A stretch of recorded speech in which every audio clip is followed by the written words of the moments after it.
Bismillahirrahmanirrahim. Assalamualaikum warahmatullahi wabarakatuh. Alhamdulillahi ala ihsanihi wa syukru lahu ala taufiqihi wa amtinanihi. Asyhadu an la ilaha illallah wahdahu la syarika lahu ta'ziman li sya'nihi wa asyhadu anna Muhammadan abduhu wa rasuluhu da'ila ridwanihi. Allahumma salli alaihi wa ala alihi wa ashabihi wa ikhwanihi.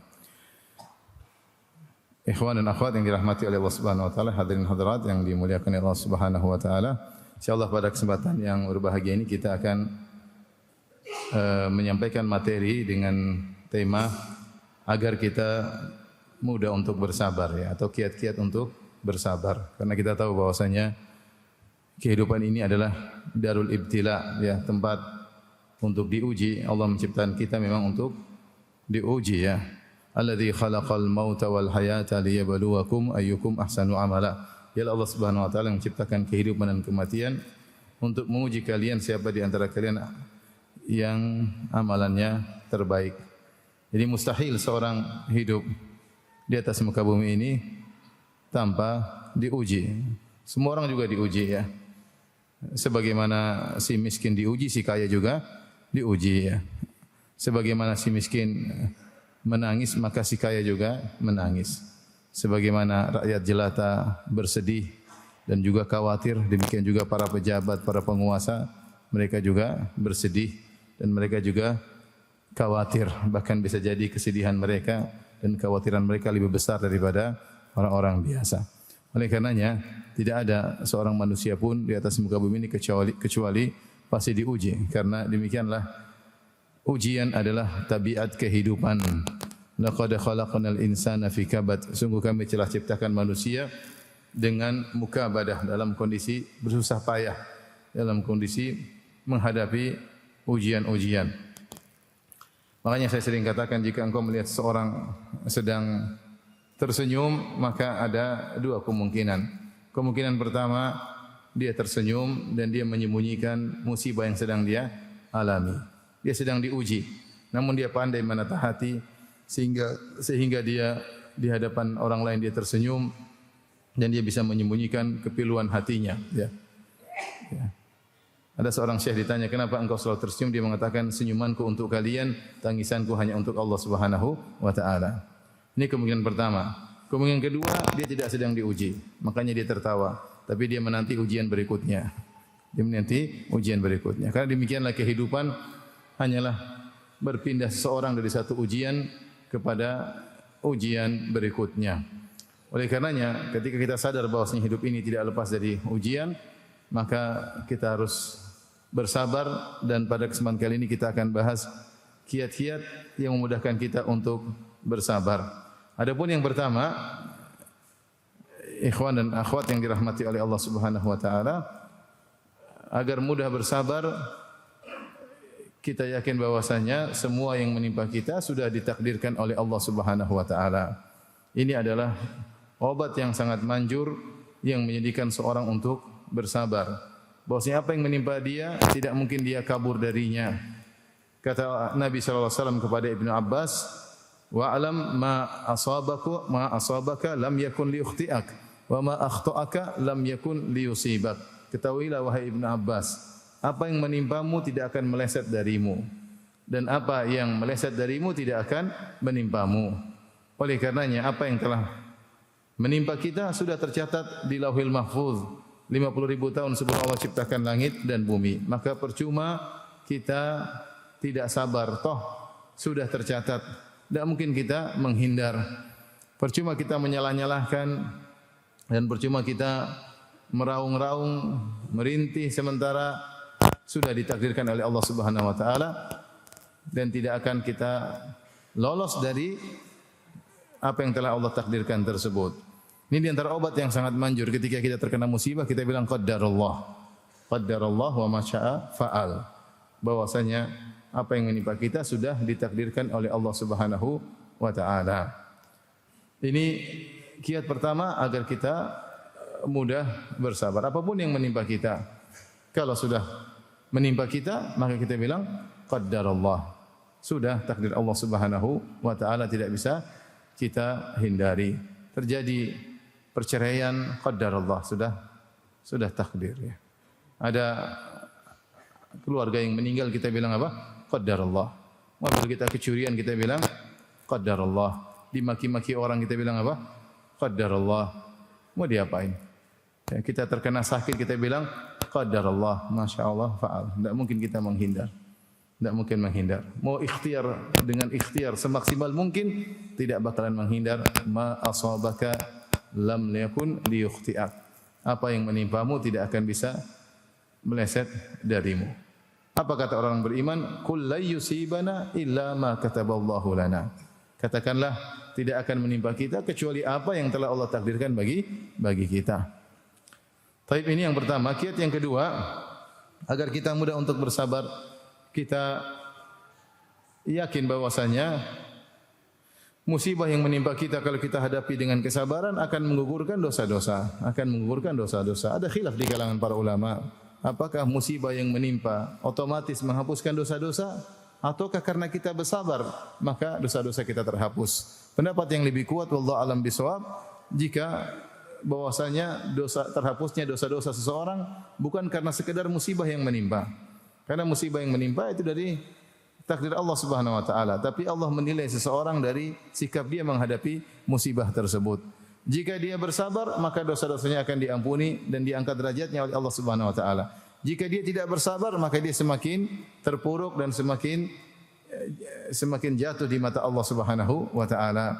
Oleh karenanya perlu kita perhatikan, bukan sekedar musibah menimpa menggugurkan dosa-dosa, tetapi kesabaran seseoranglah yang dinilai oleh Allah yang menggugurkan dosa-dosa. Karena tidak ada suatu musibah pun yang menimpa kita kecuali akibat dosa yang kita lakukan. Kata Allah Subhanahu wa taala, "Wa ma asabaka min sayyi'atin famin nafsik." Keburukan apapun yang menimpamu maka itu dari dirimu sendiri. Ya. Ma asabakum min musibatin fabima kasabat aydikum wa ya'fu an katsir. Musibah apapun yang menimpa kalian tidak terjadi kecuali fabima kasabat aydikum, akibat ulah perbuatan kalian. Allah yang berfirman, "Dhaharal fasadu fil barri wal bahri bima kasabat aydin nas liyudhiqahum ba'dal ladzi amilu." Telah nampak kerusakan di daratan dan di lautan akibat ulah perbuatan manusia. Tidak ada musibah apapun kecuali akibat dosa yang kita lakukan. Makanya Rasulullah SAW bersabda, "Ma yusibul muslim min hazanin min wasabin wala nasabin wala hazanin wala hammin wala adhan hatta syauka yushakuha illa kafarallahu biha khatayahu." Kata Nabi SAW, tidaklah menimpa seorang muslim apapun musibah, baik keletihan, baik sakit, ya, kesedihan, kegelisahan, gundah gulana, orang menzaliminya, bahkan duri yang mengenainya, kecuali Allah akan menjadikan itu sebagai penebus dosa. Ketika ada seorang wanita merintih karena demam yang menimpanya, maka Nabi SAW menegur wanita tersebut dengan berkata, "La tasubbi al-humma fa innaha tudhibu khataya bani Adam kama yudhibul kir khabathal hadid." Kata Nabi SAW, janganlah kau mencela demam. Ketika dia terkena demam, kemudian dia cela demamnya, Rasulullah SAW tegur, "La tasubbil humma," janganlah engkau mencela demam. Sungguhnya demam itu menghapuskan dosa-dosa anak Adam sebagaimana alat pandai besi menghapuskan karat besi. Oleh karenanya kalau kita terkena musibah, kalau kita bersabar, minimal dosa-dosa kita diampuni oleh Allah Subhanahu wa taala. Mungkin kita sering istighfar, mungkin kita sering bertobat, bahkan kita salat taubat. Tapi mungkin istighfar kita tidak berkualitas. Mungkin taubat kita hanya taubat tidak serius. Sehingga meskipun kita sudah sering bertobat, kita sering istighfar, masih ada dosa-dosa yang tersisa yang belum terhapuskan dengan istighfar tersebut dan taubat tersebut. Bukan karena Allah tidak mengampuni, tapi taubat kita dan istighfar kita tidak memenuhi persyaratan, tidak berkualitas. Maka cara Allah untuk menghapuskan dosa-dosa dengan menimpakan apa? Musibah. Dengan menimpakan musibah, sehingga dengan musibah tersebut seorang akan bersih dari dosa-dosa. Ya, sebut dalam satu hadis, la yazalu rajulu atau al-bala bir-rajuli, ya, tidak senantiasa ada musibah menimpa seorang laki terus ditimpa dengan musibah, dari musibah yang satu musibah berikutnya, ujian yang satu ujian yang berikutnya, hatta yamshiya 'alal ardi wa laisa 'alaihi khati'ah. Sampai dia bersih, dia berjalan di atas muka bumi tanpa ada dosa sama sekali. Jadi kalau kita terkena musibah, semakin berat musibah tersebut, semakin banyak dosa yang dihilangkan oleh Allah Subhanahu wa taala. Maka kita bersabar. Bahkan dalil-dalil menunjukkan siapa yang bersabar bukan hanya dihapuskan dosa-dosanya, maka dia akan diangkat apa? Derajatnya. Dia akan derajatnya. Cuma saya sering kalau ditanya, Ustaz, kalau kita terkena musibah, apakah kita sedang diuji untuk diangkat derajatnya ataukah kita sedang dihapuskan dosa-dosa karena maksiat yang kita lakukan? Saya katakan, kalau pertanyaan tersebut yang dimaksudkan adalah para nabi, orang-orang soleh, maka mungkin saya jawab, ujian dan musibah tersebut bukan karena maksiat yang mereka lakukan, tapi untuk mengangkat derajat mereka. Tapi kalau model-model kita yang tinggal di sini tiap hari lihat orang bule, kemungkinan besar karena dosa-dosa yang kita lakukan. Musibah yang mengenai kita kemungkinan besar karena dosa-dosa yang kita lakukan. Maka bersabarlah, karena ini cara yang paling praktis, yang paling cepat dari Allah agar dosa-dosa kita diampuni oleh Allah Subhanahu wa taala. Dan kita tahu kalau kita meninggal dalam berlumuran dosa, maka musibah lebih besar. Musibah di alam barzakh dan musibah ketika kita dibangkitkan di padang mahsyar. Ya. Maka kalau Allah berikan musibah pada kita, apapun yang menyakitkan, yang menyedihkan, yang memilukan hati, ya, sabar. Semua itu adalah penggugur apa? Dosa. Kemudian yang kedua, yang ketiga, agar kita mudah bersabar, ketahuilah bahwasanya musibah yang Allah timpakan adalah salah satu pertanda cinta Allah kepada seorang hamba. Atau Allah ingin menginginkan kebaikan baginya. Dalam hadis kata Nabi sallallahu alaihi wasallam, "Man yuridillahu bihi khairan yusib minhu." Siapa yang Allah ingin kebaikan baginya, Allah timpakan musibah padanya. Siapa yang Allah menghendaki kebaikan baginya, Allah timpakan musibah padanya. Di sini Nabi mengatakan, "Man yuridillahu bihi khairan." Siapa yang Allah inginkan kebaikan baginya. Dan khairan di sini datang dalam bentuk nakirah, litafkhim, yaitu Allah, siapa yang Allah ingin kebaikan baginya bukan kebaikan sembarangan, tapi kebaikan yang besar, kebaikan yang agung, maka Allah akan berikan musibah baginya. Yaitu Allah ingin berikan dia pahala yang banyak karena sabar adalah salah satu ibadah yang paling cepat memasukkan seorang dalam surga. Dan saya punya kajian khusus dengan judul seperti ini, bahwasanya sabar adalah cara cepat masuk surga. Saya sebutkan dalilnya banyak dan itu saya tidak akan bahas pada pertemuan kita kali ini. Cuma saya ingin mengatakan, di antara bentuk Allah mencintai seorang hamba, Allah berikan musibah baginya, kemudian Allah bikin dia bersabar sehingga dia memperoleh pahala yang sangat besar. Dalam satu hadis Rasulullah SAW bersabda, "Innallaha idza ahabba qauman ibtalahum." Sungguhnya jika Allah mencintai suatu kaum, maka Allah menguji mereka. Maka Allah menguji mereka. Allah kasih musibah. Jika Allah mencintai suatu kaum, maka Allah uji mereka, Allah kasih musibah bagi mereka. Maka ketika seorang diuji oleh Allah dengan musibah-musibah yang terkadang datang dengan beruntutan, satu pergi datang yang baru, satu hilang lagi datang berikutnya. Husnudzan kepada Allah. Ini Allah mencintai saya. Minimal dosa-dosa diampuni. Kemudian derajat bisa diangkat. Apa kata Nabi sallallahu alaihi wasallam? "Idza aradallahu bi 'abdihi khairan ajjala lahu al-'uqubata fid dunya. Wa idza arada bi 'abdihi syarran amsaka 'anhu hatta yuwaffiya bihi yaumal qiyamah."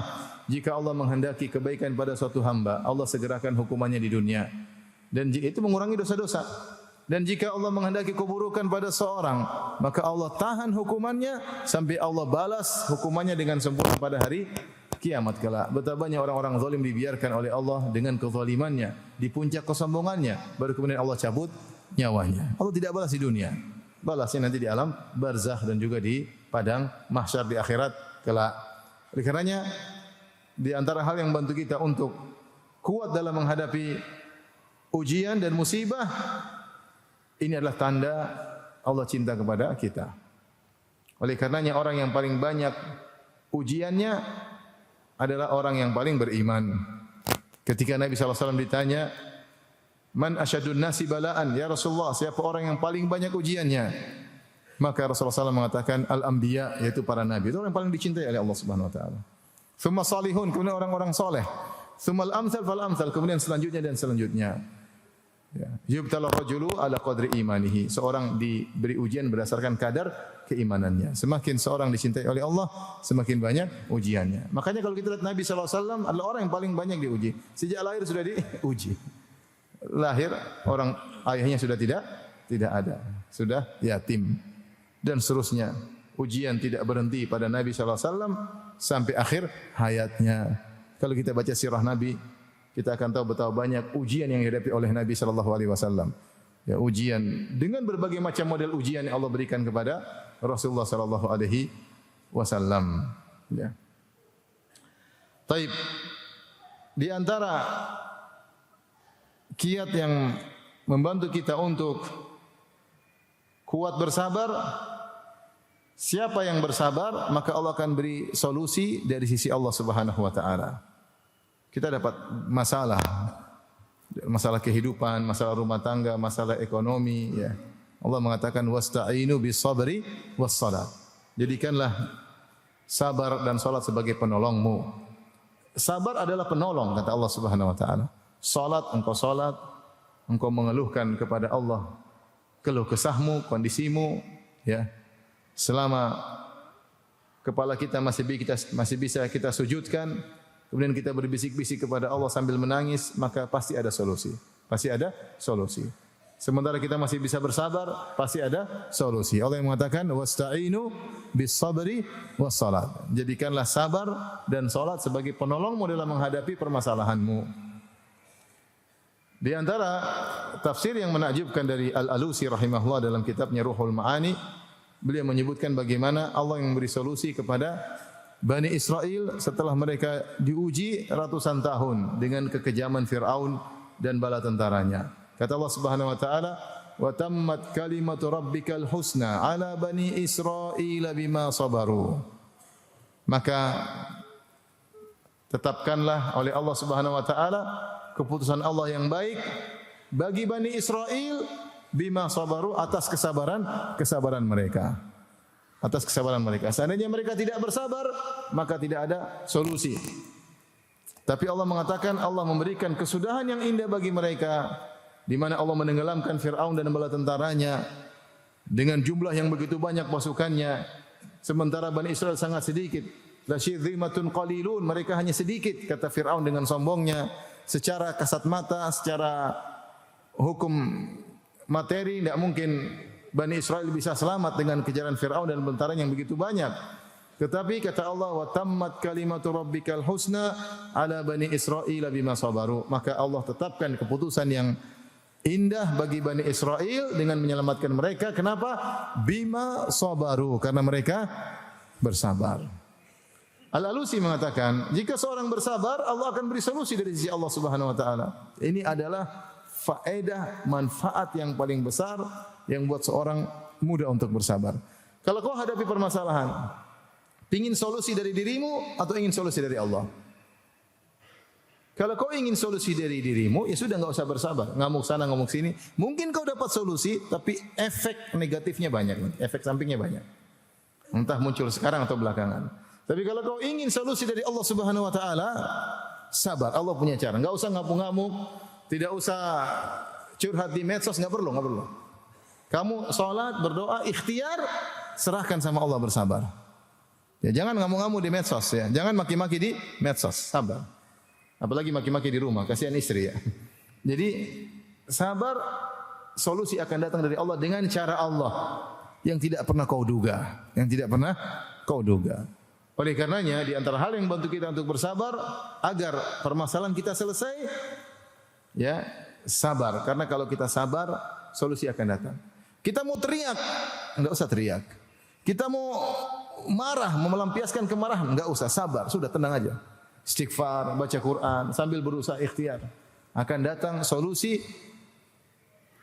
dari cara Allah yang di luar dari dugaan kita. Dan ini sangat bermanfaat dalam kehidupan ikhwan. Siapa yang mencobanya, maka dia akan merasakan manfaat yang luar biasa. Betapa banyak masalah selesai dengan cara Allah. Caranya wasta'inu bis-sabri was-salat. Bersabar dan apa? Salat. Bukan berarti pasrah, enggak, tetap ikhtiar, berusaha, tapi sabar dan salat. Ada hal yang membuat kita teriak, buat kita marah, sabar. Kapan kita lepaskan sabar? Berarti kita melepaskan solusi dari Allah dan kita ingin cari solusi sendiri. Dan kalau solusi dari kita, pasti banyak efek negatifnya. Tapi yang berikutnya, makanya Al-Alusi rahimahullah kalau kita baca tafsirnya, dia menyebutkan berapa banyak kita melihat negeri-negeri yang tidak mau bersabar dengan hadis-hadis Nabi sallallahu alaihi wasallam, kemudian memberontak kepada penguasanya. Rasulullah suruh bersabar selama pemerintah masih belum kafir. Kemudian mereka tidak sabar. Tidak ada solusi yang indah. Solusi cuma sekejap, kemudian setelah itu musibah yang berkepanjangan. Dia bicara di zaman dia. Al-Alusi dalam kitabnya Ruhul Ma'ani. Dan kita lihat juga di zaman sekarang. Betapa banyak negeri tidak sabar, tidak menjalankan hadis-hadis Nabi SAW, akhirnya kelihatannya solusi cuma sebentar. Setelah itu kesedihan yang berkepanjangan. Pertumpahan darah, ekonomi yang jatuh, perang saudara, perang di antara kabilah, suku, mengerikan. Oleh karenanya, solusi yang terbaik dari Allah Subhanahu wa taala dengan bersabar dan berdoa kepada Allah Subhanahu wa taala, berpegang teguh dengan sunnah-sunnah Nabi sallallahu alaihi wasallam. Ini di antara obat yang sangat manjur agar kita bersabar. Ingin solusi dari siapa? Dari Allah. Dari Allah. Disebutkan dalam, saya dengar suatu ceramah, ada seorang wanita, suaminya marah-marah kemudian pergi. Apa yang dia lakukan? Ya sudah, dia bersabar. Dia cuma istighfar. Astagfirullah, astagfirullah. Terus istighfar sampai suaminya pulang kembali. Suaminya pulang kembali. Tapi kalau sebagian wanita zaman now, suaminya pulang kembali bilang, "Kenapa pulang?" Suaminya pergi lagi nanti. Udah, Allah sudah kasih solusi, masih kapan tidak sabar, hilang solusi. Taib.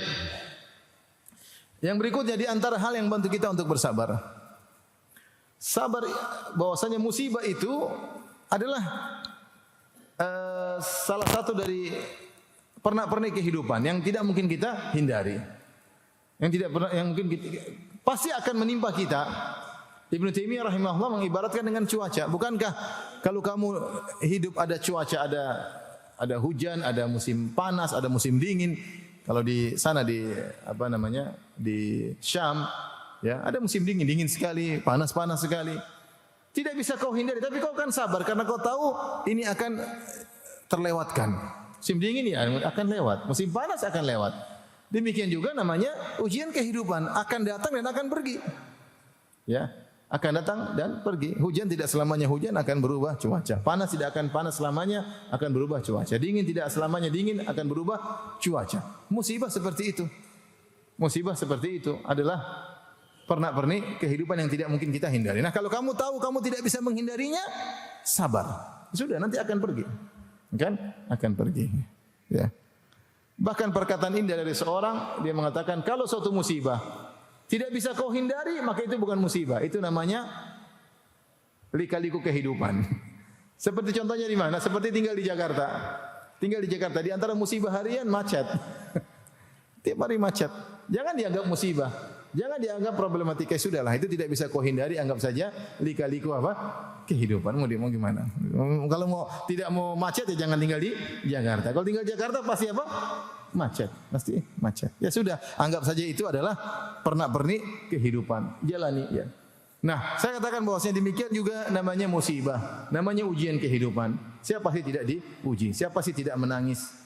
Walladzi adhaka wa abaka. Dialah Allah yang membuat tertawa, dialah Allah yang membuat juga menangis. Kehidupan pasti ada ujian, ya. Siapa sih yang tidak pernah diuji? Jangan antum kira hanya si miskin yang mencret. Raja juga mencret. Emang ada raja yang enggak mencret? Raja pasti mencret, ya. Jangan dikira si miskin saja yang kepalanya pusing. Emang raja tidak pusing? Pusing juga, ya. Saya dulu punya kawan, dia tukang pijitnya, rahimahullah sudah meninggal dunia. Dia dulu tinggal di Madinah dan dia tukang pijitnya Amir Madinah. Saya sering ngobrol sama dia. Dia bilang waktu terjadi tembak-tembakan di Madinah.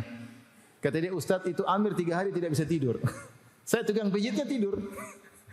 Kenapa? Gelisah akan terjadi apa? Justru pejabat yang pusing. Tukang pijitnya tidur santai. Dia datang untuk mijit Amir supaya bisa tidur. Ya. Artinya jangan antum sangka hanya si miskin saja yang diomelin istri. Emang pejabat tidak diomelin istri? Semuanya diomelin istri. Jadi maksud saya, inilah pernak-pernik kehidupan. Tidak mungkin kita hindari.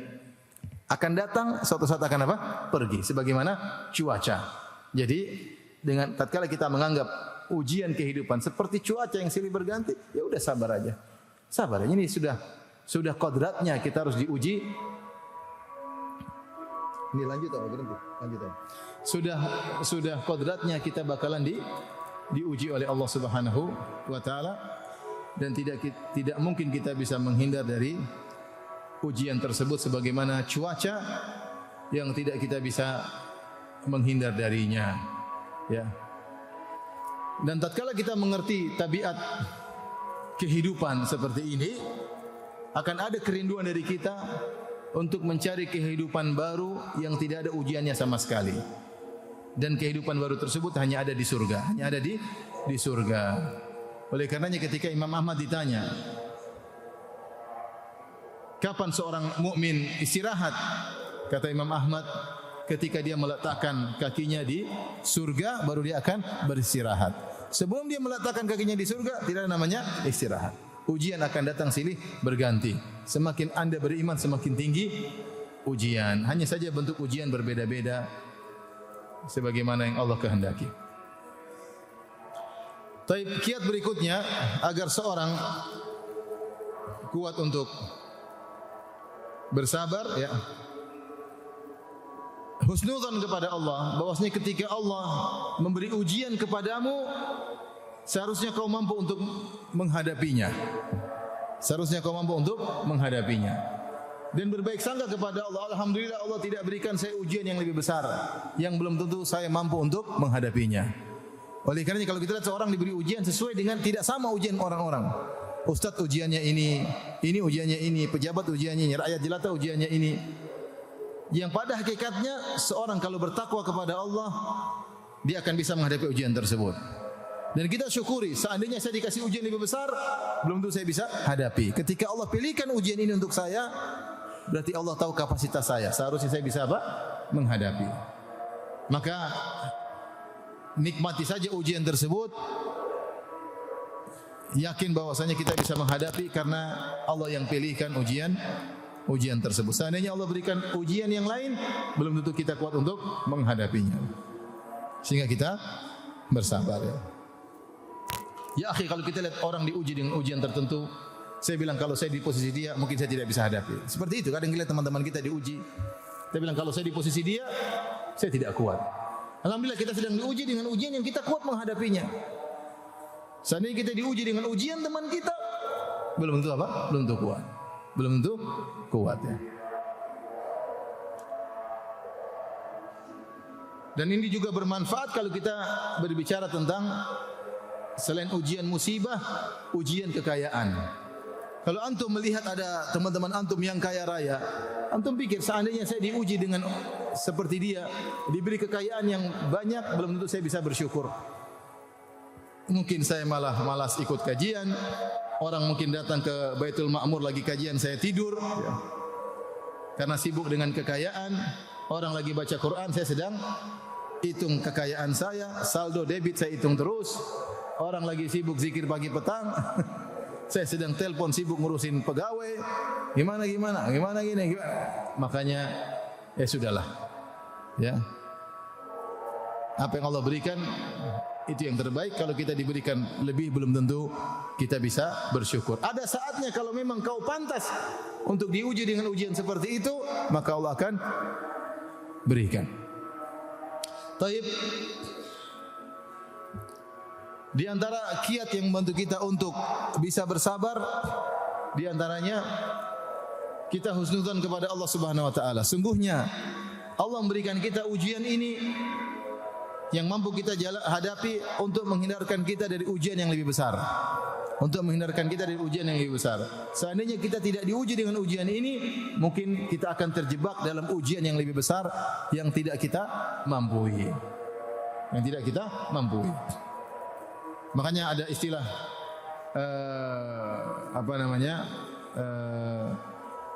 sebagian orang-orang Arab kalau terkena musibah misalnya kecelakaan, maka mobilnya rusak, dia mengatakan alhamdulillah cuma di mobil.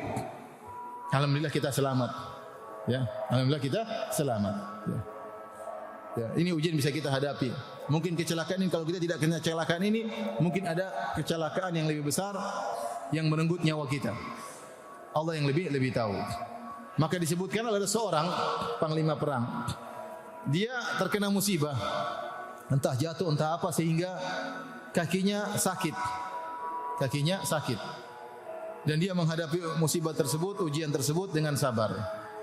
Subhanallah, beberapa hari kemudian datang utusan dari Ubaidillah bin Ziyad meminta dia untuk memimpin pasukan untuk menghadang Husain bin Ali bin Abi Thalib. Kita tahu yang membunuh Husain adalah Ubaidillah bin Ziyad. Subhanallah, dia baru sadar. Kemudian dia mendengar berita Husain bin Ali bin Abi Thalib radhiyallahu anhu dibunuh di Karbala. Dia baru sadar, seandainya saya sehat waktu itu, mungkin saya akan menjadi pemimpin pasukan yang membunuh siapa? Husain bin Ali bin Abi Thalib. Tapi Allah menghindarkan saya dari musibah tersebut dengan menjadikan saya sakit, sehingga ketika saya dipanggil untuk memimpin pasukan, saya tidak bisa. Ini contoh, kita dikasih musibah kecil untuk terhindar dari musibah yang besar. Saya punya kawan cerita sama saya, dia pergi ke bandara untuk safar. Ternyata dia kejebak macet, ada masalah, akhirnya tiba di bandara terlambat, pesawat sudah terbang.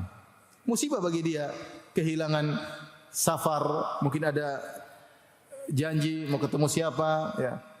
Musibah bagi dia. Tapi ternyata pesawat tersebut meledak atau jatuh atau apa, saya lupa. Akhirnya dia selamat dari musibah yang lebih besar, ya. Selamat dari musibah yang lebih besar. Ada juga seorang, dia punya tamu, kemudian dia ngantar tamunya ke bandara. Dia ngantar tamunya ke bandara, ternyata pesawat delay. Ketika pesawat delay, kemudian dia menemani tamu tersebut sampai pesawat terbang, entah delay sejam, 2 jam. Setelah dia mengantarkan temannya di bandara, kemudian dia balik ke rumah, ternyata rumahnya dirampok. Banyak perampok masuk rumahnya mencuri hartanya. Kemudian dia bilang, coba tadi saya tidak antar teman saya, mungkin saya sedang di rumah. Maka ada yang tegur, ya akhi, memang kalau ente di rumah, perampok tidak bunuh ente mungkin dibunuh juga, bukan cuma harta yang diambil, ente juga akan dibunuh. Maka Allah menyelamatkan engkau dengan menjadikan pesawat delay. Artinya kita positive thinking, bahwasanya kalau kita dikasih musibah, untuk dihindarkan dari musibah yang lebih besar. Dengan demikian kita mudah untuk bersabar. Alhamdulillah, nikmati aja musibah yang ada, ujian yang ada, karena kita sedang dihindarkan dari ujian yang lebih berat. Maka jangan teriak-teriak, jangan lempar sana lempar sini, ya. Kemudian di antara hal yang membantu kita untuk bersabar dalam ujian, yakinlah bahwasanya Allah memberikan kita musibah agar ibadah kita lengkap. Allah Subhanahu wa taala berfirman dalam Al-Qur'an, "Inna fi dzalika laayatin likulli sabbarin syakur." Sungguh yang pada demikian itu ada tanda-tanda kebesaran Allah bagi setiap orang yang sabar, yang selalu bersabar, syakur, yang senantiasa bersyukur. Makanya dikatakan al-iman nisfan. Iman itu terdiri atas 2. Atau iman itu satu kesatuan dibagi 2. Setengahnya adalah sabar, setengahnya adalah syukur. Mungkin selama ini kita bisa beribadah dengan ibadah syukur. Kita diberi rezeki, diberi keluarga, diberi kesehatan, kita bersyukur sama Allah. Tapi kita belum sempurna ibadahnya. Ada ibadah sabar yang belum kita lakukan. Maka Allah kasih musibah. Agar iman kita bisa sempurna. Ada ibadah yang kurang lengkap. Kalau kita bersyukur saja, masih ada yang kurang lengkap. Maka Allah kasih ujian agar kita bisa beribadah dengan ibadah yang sabar. Karena tidak ada yang bisa merasakan ibadah sabar kecuali orang terkena musibah, baru hatinya terenyuh, kemudian dia nangis, dia pasrah. Orang yang diberi kekayaan tidak bisa merasakan itu. Orang yang diberikan kesehatan dia tidak bisa menerapkan ibadah tersebut. Hatinya enggak terenyuh. Beda dengan orang terkena musibah, dia enggak bisa apa-apa, kemudian dia menangis, dia salat malam. Ini tidak bisa dilakukan oleh orang-orang yang tidak terkena musibah, tidak bisa dilakukan oleh ahlul afiyah. Oleh karenanya agar ibadah seorang sempurna, Allah berikan dia kenikmatan sehingga dia bersyukur, dan Allah berikan juga kepada dia musibah agar dia bisa beribadah kepada Allah dengan ibadah sabar yang hanya bisa dilakukan oleh orang yang terkena musibah. Situlah dia merasakan kelezatan ibadah. Situlah dia merasakan kelezatan salat malam. Situlah dia merasakan bahwasanya tangisannya mendatangkan kebahagiaan. Dia menangis tapi ada kebahagiaan. Ini tidak bisa dilakukan oleh orang yang tidak terkena musibah. Taib. Di antara hal yang membantu kita untuk bersabar ketika terkena musibah, dan disyaratkan oleh Ibnu Qayyim rahimahullahu taala, bahwasanya orang yang dikasih musibah, dikasih ujian, sungguhnya Allah ingin memberi obat bagi dia untuk menghilangkan penyakit-penyakitnya. Kita tahu obat tidak enak, tak? Namanya kita minum obat pahit sehari 3 kali, enggak enak ya. Rata-rata obat tidak enak. Terkadang minum jamu yang tidak menyenangkan, ya. Tetapi itu adalah untuk kemaslahatan kita, untuk kebaikan kita. Kata Ibnu Qayyim rahimahullahu taala, seandainya orang tidak pernah terkena musibah, maka dia akan terkena berbagai macam penyakit. Di antaranya penyakit ujub, di antaranya penyakit apa? Sombong. Coba bayangkan kalau antum dagang untung terus enggak pernah rugi. Kira-kira sombongnya kayak apa? Sombongnya luar biasa, ya. Ya, sombong luar biasa. Tapi sekali rugi biar tidak ujub. Kalau antum berhasil terus, antum akan sombong. Ya. Kalau antum menang terus, antum akan apa? Sombong. Baru juara kampung sudah sombong. Belum juara nasional. Tapi kadang Allah menjadikan kita berhasil, terkadang Allah menjadikan kita gagal agar hilang kesombongan kita. Karena kalau kita selalu berhasil, kadang-kadang kita lupa sama Allah Subhanahu wa taala. Maka Ibnu Qayyim mengatakan rahimahullah taala, seandainya seorang tidak dikasih musibah, mungkin dia akan terkena penyakit Firaun. Akan terkena penyakit Firaun. Disebutkan oleh sebagian ahli tafsir atau ahli sejarah, kenapa Firaun dia merasa dirinya Tuhan? Karena dia umurnya 400 tahun dan dia sehat. Sehingga dia merasa dia tidak bakalan apa? Mati. Sementara orang lain mungkin mati. Dia merasa dirinya hebat dan dia merasa dia tidak bakalan mati, maka timbul kesombongan dan dia merasa dia adalah Tuhan. Dan selama ini di Mesir apa yang dia katakan berjalan, sehingga dia mengatakan dia adalah Tuhannya orang Mesir. Sampai kemudian dia mengatakan, ana rabbukumul a'la, aku Tuhan kalian yang maha tinggi. Oleh karenanya, kalau seorang tidak terkena musibah, maka dia bisa terkena penyakit ujub. Atau bisa terkena penyakit sombong. Kalau sudah terkena penyakit sombong, itu musibah yang lebih besar daripada musibah yang dia alami. Kemudian di antara hal yang bantu kita untuk bersabar, ikhwan dan akhwat yang rahmatillah subhanahu wa ta'ala, ini mungkin yang terakhir, bahwasanya setiap kepiluan yang kita rasakan, setiap kesedihan, setiap kepiluan yang kita rasakan, itu akan berubah menjadi kenikmatan di alam sana, di alam akhirat. Ya, di alam akhirat. Maka semakin pilu, semakin besar pahalanya. Semakin sakit, semakin sedih, semakin besar pahalanya. Semakin besar pahalanya. Ya. Dan demikianlah saya bilang tabiat kehidupan dunia. Semakin kita mencintai sesuatu, maka semakin pilu juga ketika berpisah darinya. Ya, seperti itu. Kalau kita tidak cinta, berpisah santai-santai aja. Semakin kita sayang, semakin pilu perpisahan, semakin sedih hati ini. Ya. Ya, semakin sedih hati ini. Apa kata Jibril alaihissalam kepada Nabi Muhammad sallallahu alaihi wasallam? Wahai Muhammad, ahbib man syi'ta fa innaka mufariquh. Cintailah siapa yang kau kehendaki, maka kau pasti akan berpisah darinya. Oleh karena Rasulullah SAW, karena begitu sayang kepada Khadijah, maka Allah uji dia dengan terpisah dari Khadijah radhiyallahu taala anha. Nabi begitu sayang kepada Abu Talib pamannya, Allah uji dengan wafatnya Abu Talib. Sehingga Khadijah dan Abu Talib meninggal dalam tahun yang sama. Yang selama ini dua orang inilah yang membela Nabi sallallahu alaihi wasallam. Kalau Nabi pulang ke rumah, maka yang menjadi pelipur lara adalah istrinya Khadijah. Kalau Nabi di luar diganggu oleh orang musyrikin, maka yang pasang badan adalah Abu Talib. Ketika dua-duanya meninggal di tahun yang sama, Nabi sangat bersedih. Maka ahlu sejarah, ahli siyar, mereka menyatakan tahun tersebut dengan amal huzni. Tahun apa? Kesedihan. Dan kita pun demikian. Mungkin kita kehilangan orang yang sangat kita cintai dan begitu pilunya hati ini ya. Mungkin istri meninggal, mungkin orang tua meninggal, mungkin anak meninggal, ya, yang kita cintai. Maka semakin kita mencintai seorang, semakin pilu hati ini ketika berpisah darinya. Namun ingatlah kepiluan tersebut, kalau kita sabar, maka akan berubah menjadi kebahagiaan. Semakin pilu, semakin sakit, semakin besar apa? Pahalanya kalau kita bersabar. Tapi kalau kita enggak bersabar, maka tidak ada faedahnya. Demikianlah ikhwan dan akhwat yang dirahmati oleh Allah Subhanahu wa taala. Ini tadi beberapa poin yang mungkin jadi renungan bagi kita tatkala kita terkena musibah, ya. Dan ketika terkena musibah, jangan lupa segera kita ucapkan zikir-zikir yang diajarkan oleh Nabi sallallahu alaihi wasallam sehingga kita kuat untuk bersabar. Di antaranya kita mengucapkan apa? Inna lillahi wa inna ilaihi raji'un.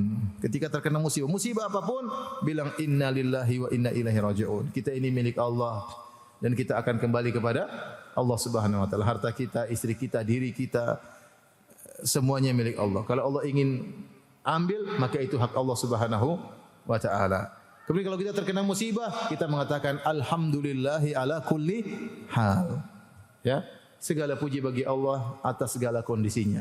Kita memuji Allah tatkala kita terkena musibah, bukan karena kita suka musibah, tidak. Tapi kita memuji Allah, kita yakin di balik ini pasti ada hikmahnya. Yang kita tahu ataupun kita tidak tahu. Yang kita tahu segera atau kita tahu belakangan atau kita tidak tahu sama sekali. Tapi kita memuji Allah, kita bilang alhamdulillah ala kulli hal. Segala puji bagi Allah atas segala keputusannya. Kalau kita terkena musibah, jangan lupa kita bilang qaddarallahu wa masya fa'al. Ini sudah takdir Allah, tidak mungkin saya hindari, dan dia melakukan apa yang dia kehendaki. Kalau kita terkena musibah, kita berdoa, Allahumma ajurni fi musibati hada wa akhluf li khairan minha. Ya Allah, berilah aku pahala, ganjaran dalam musibah yang aku hadapi dan gantilah dengan yang lebih baik. Demikian wallahu taala alam bisawab. Ada tanya jawab atau tidak? Baik, alhamdulillah materi yang sudah disampaikan begitu luas, begitu dalam, dan mudah-mudahan apa yang disampaikan oleh bisa kita laksanakan. Ini keluhan suami sama. Baik, dari sebelum para boleh. Itu kan ada ibu-ibu yang berada di lantai di bawah ingin bertanya terlebih dahulu. Mungkin bisa disampaikan. Jadi dari pertanyaan ini Ustaz, semuanya mengeluhkan tentang suami. Suami-suami di sini. Suami-suami di sini bermasalah. Pertanyaan pertama dari ibu-ibu. Bagaimana cara menegur suami yang masih suka melihat aurat yang bukan mahram, merokok elektrik, menunda sholatnya tunda, sering pegang lebih lama pegang HP daripada bersama keluarganya? Aduh. Mau diapain suami seperti itu? Suruh ngaji, suruh apa? Suruh ngaji. Nasihat saya kepada sang istri, berdoa kepada Allah. Salat malam berdoa kepada Allah Subhanahu wa taala. Tidak ada yang tidak mungkin. Artinya sebagian orang menghadapi suami yang lebih parah daripada ini.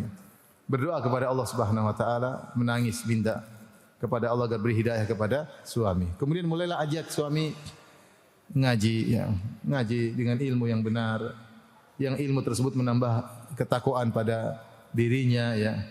Karena suami sedang berhadapan dengan syahwat. Syahwat, dia kecanduan, dia suka begitu, mau diapain?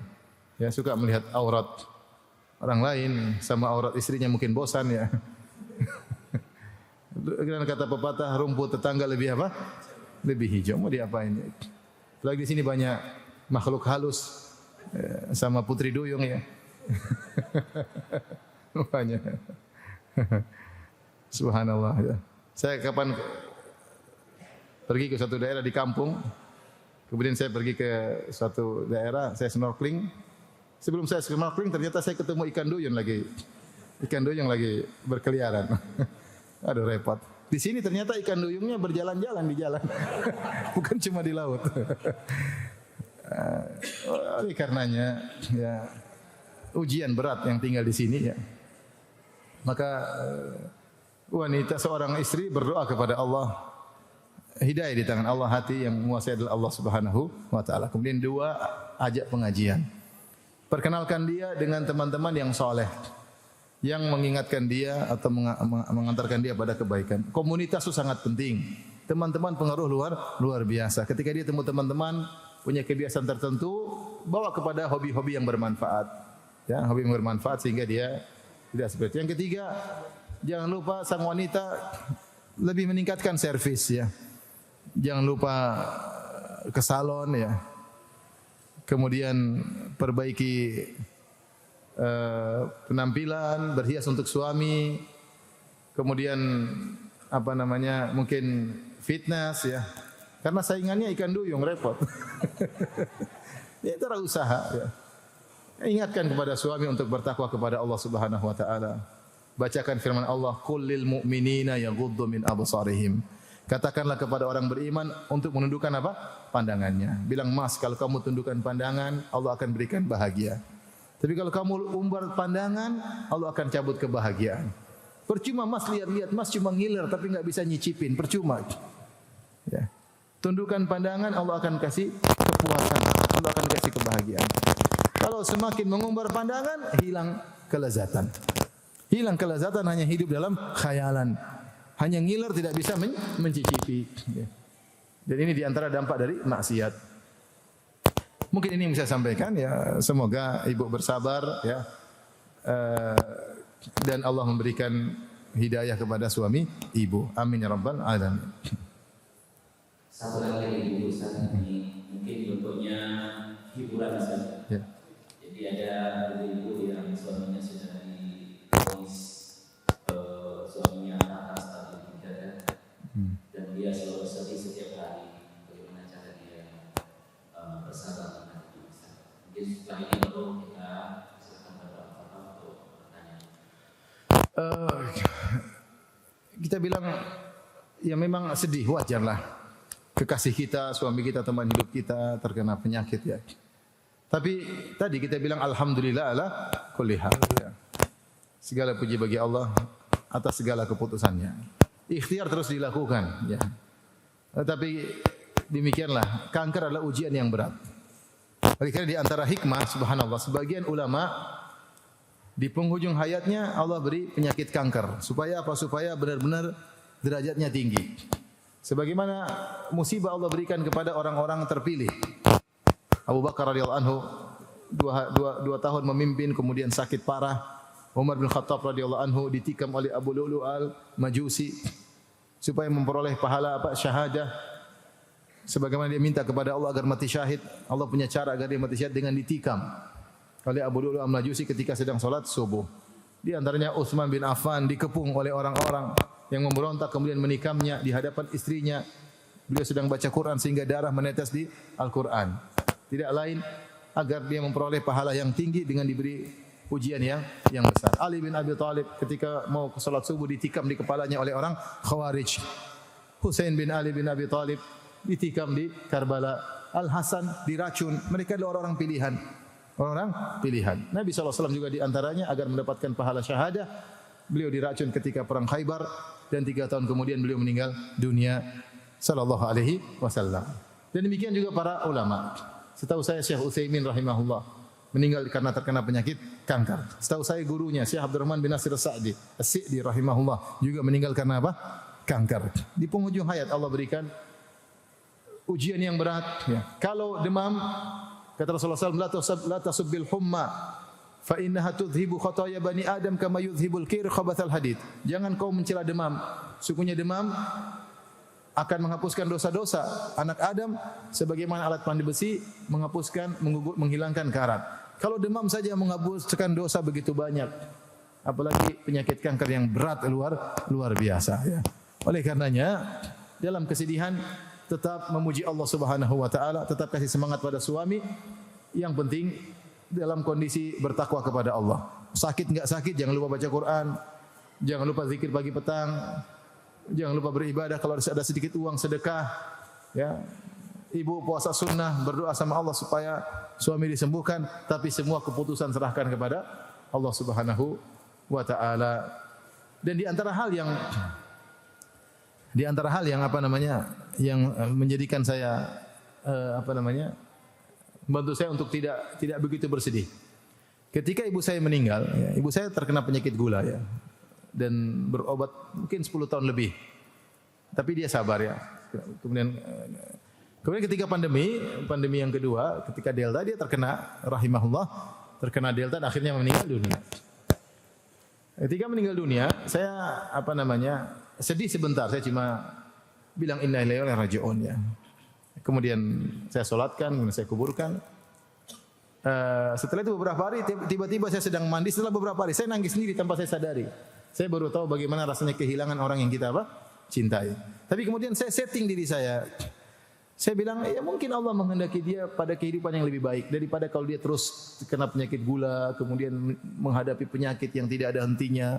Mungkin Allah kasih kehidupan yang lebih baik. Mungkin kita menangis, mungkin dia tertawa. Artinya, saya men-setting diri saya bahwasanya apa yang Allah putuskan itu yang terbaik. Ya. Sama ketika kakak ipar saya anaknya meninggal, hafiz Quran, kemudian mahasiswa Madinah, ya, kemudian sudah punya anak. Saya bilang ya mungkin Allah berikan dia kehidupan yang lebih baik daripada ketika dia di dunia. Kita husnuzan saja kepada Allah Subhanahu wa taala. Intinya apapun tetap ikhtiar jalankan, tetapi tetap husnuzan kepada Allah. Apapun yang terjadi, kita bilang alhamdulillah ala kulli hal. Ya. Kehidupan bertambah belum tentu menjadikan seorang lebih baik, maka serahkan kepada Allah Subhanahu wa taala. Wallahu taala alam bisawab. Baik, untuk Ibu alhamdulillah pertanyaan sudah diselesaikan. Selanjutnya untuk Bapak kajian. Bismillahirrahmanirrahim. Assalamualaikum warahmatullahi wabarakatuh. Waalaikumsalam warahmatullahi wabarakatuh. Ini belum masalah ibadah. Jadi kita sudah paham bahwa dalam Al-Quran itu lebih dari 100 kali kata-kata salah. Ustaz, umat Islam saat ini diuji sangat berat dalam hal ibadah, yaitu ibadah haji. Kalau kita melihat urutan-urutan daftar haji, itu umat di Bali ini menunggunya 30 tahun. Bayangkan Ustaz, kalau kita 50 tahun atau 1 tahun baru dipakai 30 tahun akan datang, saya kita dalam keadaan tidak mampu untuk melaksanakan ibadah ini. Lalu belum lagi kita dikejutkan saat umat kita berangkat dikejutkan dengan UNH. Itu luar biasa Ustaz. Kalau saya pembimbing haji, ini banyak perubahan dan ini terjadi banyak yang namanya sampai dengan putus asa. Maksudnya apa Pak? Yang ONH kenapa? Dikejutkan dengan ONH, saya nggak paham kenapa. Pertanyaannya adalah Enggak, yang ONH tadi kenapa? Apa yang ONH ini kalau dulu cuma yang tahun itu hanya 39 juta. Sekarang itu sudah 9,5. naik maksudnya? Ya, naiknya tidak tanggung-tanggung. Nah ini banyak sekali yang menurut saya bukan itu Ustaz. Karena sabar dengan putus asa. Dan itu berterang Ustaz. Agar mereka sabar dengan putus asa itu bisa kembali lagi kepada jalan yang benar. Ya. Waalaikumsalam warahmatullahi wabarakatuh. Saya pernah hajian, kemudian saya ngobrol dengan sebagian kawan dari luar negeri. Saya tanya, Pak atau akhi, antum di negeri antum kalau haji ngantri berapa tahun? Kalau tidak salah dia bilang 40 atau 50 tahun. Saya bilang bagusnya kalau gitu sebelum lahir orang daftar haji ya. Supaya kalau pas sudah lahir haji masih kuat. 40-50 tahun ya. Jadi kalau 30 tahun masih ringan, ada yang lebih parah. 50 tahun. Dan alhamdulillah ya. antum sudah mendaftar. Kalau sudah daftar haji, sudah tercatat pahalanya. Dan sudah berusaha. Bukan tidak berusaha, sudah berusaha. Buktinya daftar, buktinya setoran. Itu berarti sudah berusaha. Seorang yang berniat dan sudah berusaha, semoga mendapatkan pahala amal. Semoga dapatkan pahala amal meskipun dia tidak bisa mengamalkannya. Antum tidak sama dengan orang-orang lain yang punya harta tapi dia cuek-cuek, tidak terbetik dalam hatinya untuk mendaftar haji sama sekali, dan masih banyak orang seperti itu. Antum alhamdulillah mungkin uang seadanya tapi antum sudah daftar. Ya, entah keluar nama atau tidak. Yang jelas antum sudah daftar. Ngantri 30 tahun, mungkin nama keluar, antum sudah tidak kuat. Atau sebelum keluar nama antum sudah tidak ada lagi di Denpasar Bali. Di alam yang lain. Dan alhamdulillah haji tidak wajib kecuali bagi yang mampu. Walillahi 'alan nasi hajjul baiti man istata'a ilaihi sabila. Wajib bagi manusia untuk berhaji bagi yang mampu. Bagi yang mampu, dan kemampuan tersebut di antaranya kemampuan fisik, di antaranya kemampuan ekonomi.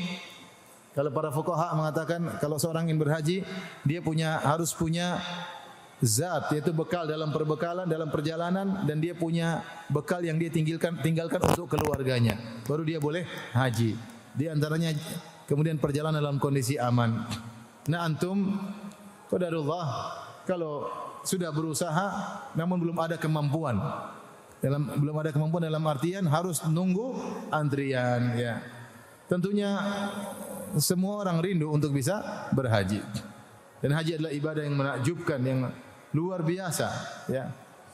Seorang kalau sudah haji pingin haji lagi, sudah haji pingin haji lagi. Tapi tadi saya katakan antum sudah berusaha, antum sudah mendaftar, ya sudah, pasrahkan kepada Allah Subhanahu wa taala. Allah yang tahu yang terbaik. Allah tahu isi hati antum, ya. Ya sudah, sabar.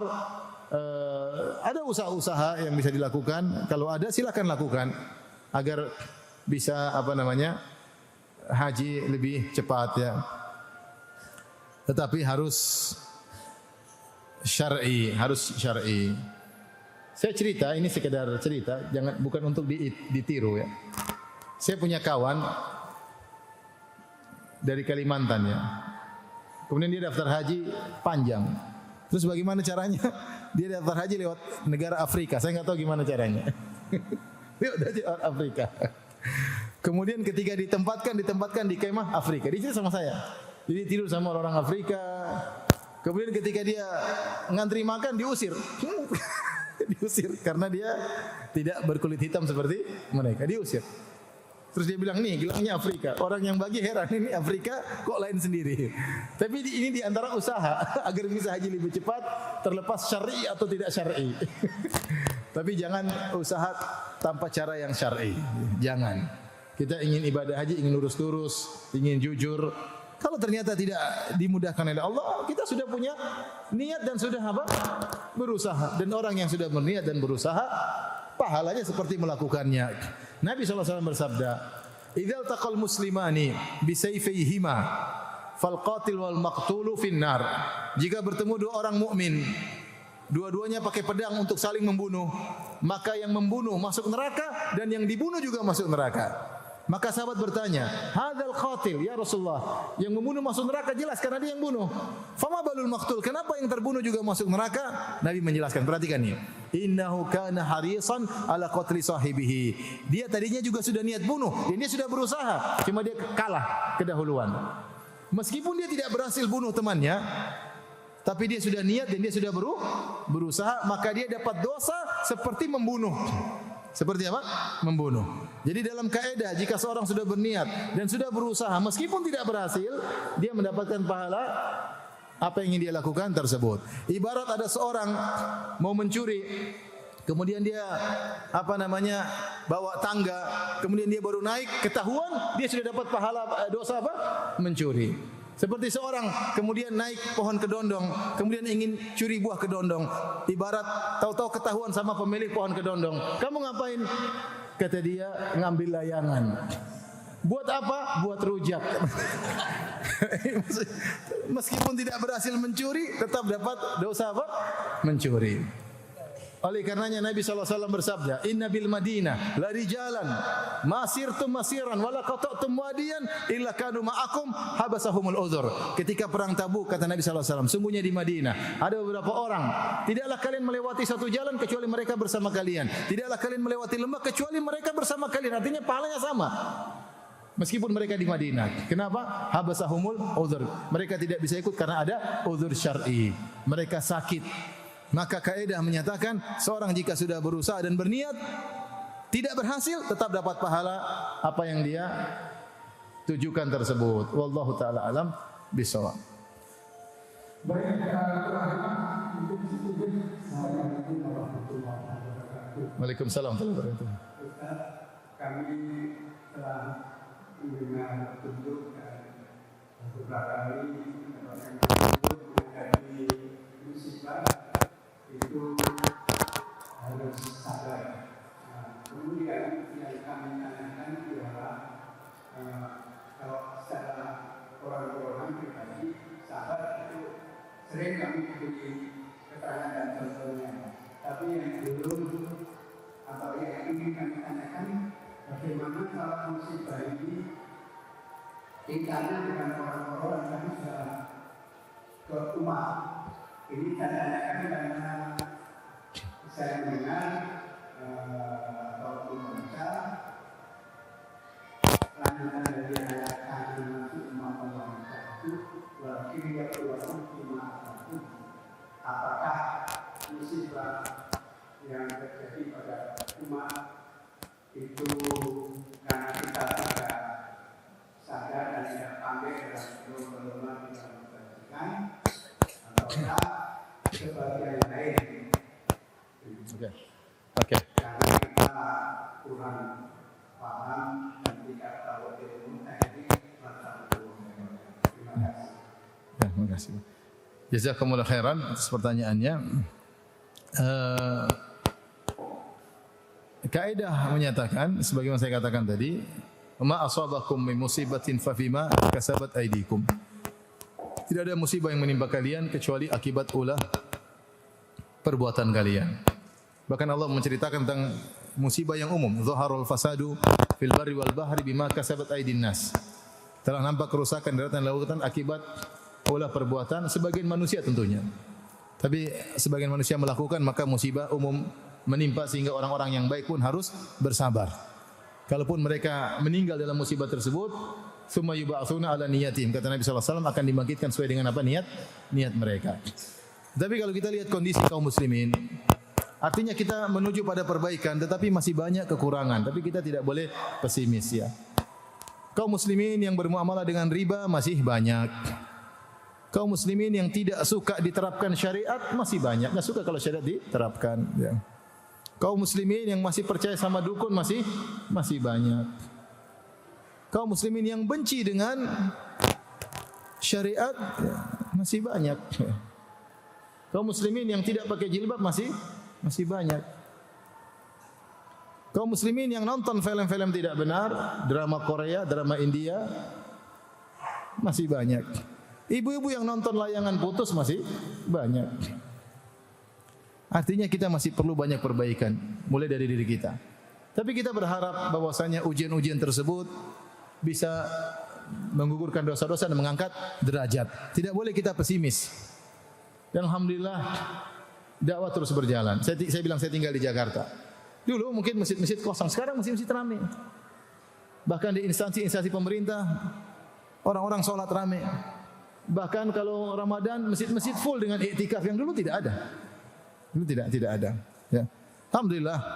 Ya, kita menuju pada ke arah yang lebih baik ya. Dan semoga Allah Subhanahu wa taala menjaga negeri yang kita cintai ini. Amin ya rabbal alamin. Jadi itu mungkin Pak ya. Jadi memang kita sendiri enggak usah kita bicara kita sendiri perlu apa? Perbaikan. Kalau enggak kita istri kita masih belum beres, anak kita perbaiki dari tingkatan keluarga dan kita juga mengajak yang lain untuk memperbaiki diri. Semoga Allah memberikan kita yang lebih baik di dunia maupun di akhirat. Amin ya rabbal alamin.